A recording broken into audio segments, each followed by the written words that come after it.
I'm Dr. Brian Goldman. I'm an emergency physician in Toronto, and I'm the author of the Canadian bestseller, The Casino Shift: Stories from an ER on the Edge. And this time I wanted to give you my hot takes on the conclusion of Season 2 of The Pitt. The season conclusion of Season 2 was quite different from Season 1, which ended on the heels of a mass casualty incident. This was a more low-key ending to the season, but nevertheless, there were some things that caught my eye, and I wanted to share them with you. The first is Dr. Robbie. Dr. Robbie is clearly suffering from a severe mental health crisis. He has PTSD.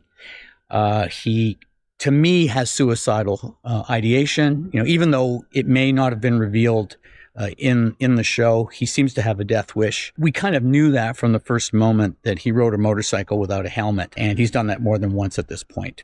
This is a dangerous thing to do, and that makes him a dangerous role model for patients and for fellow staff alike. I hope he gets some help.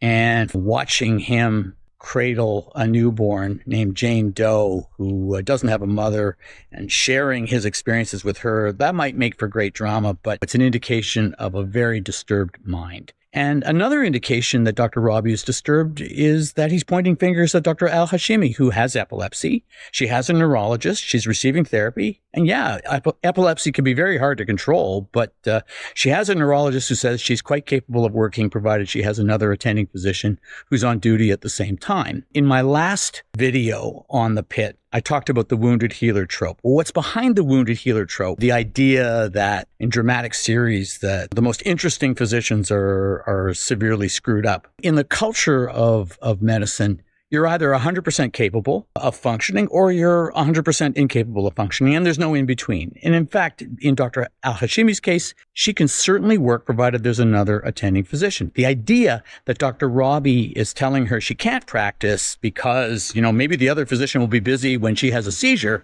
is absurd. It's projection. You could say the same thing to Dr. Robbie. That Dr. Robbie, if anything, is more disturbed than Dr. Al-Hashimi is. Another thing that I noticed in the show, Dr. Abbott is becoming a bit of a mentor to Dr. Robbie, which is interesting. That's fine. What's interesting about that to me is that, if anything, night doctors tend to be a bit more emotionally peculiar than day physicians are. They're often more socially isolated, and that's because they sleep all day and they work all night.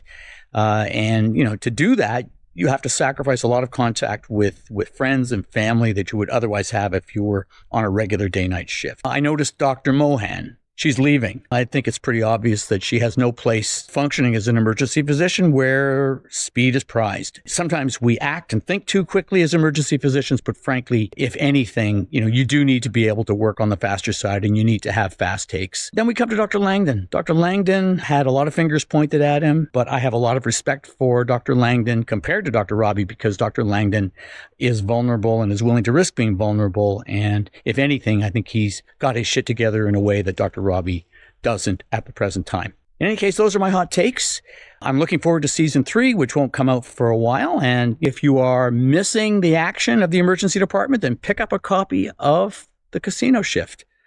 It's available in hardcover, in ebook, and in audiobook, wherever books are sold. And I'll see you soon.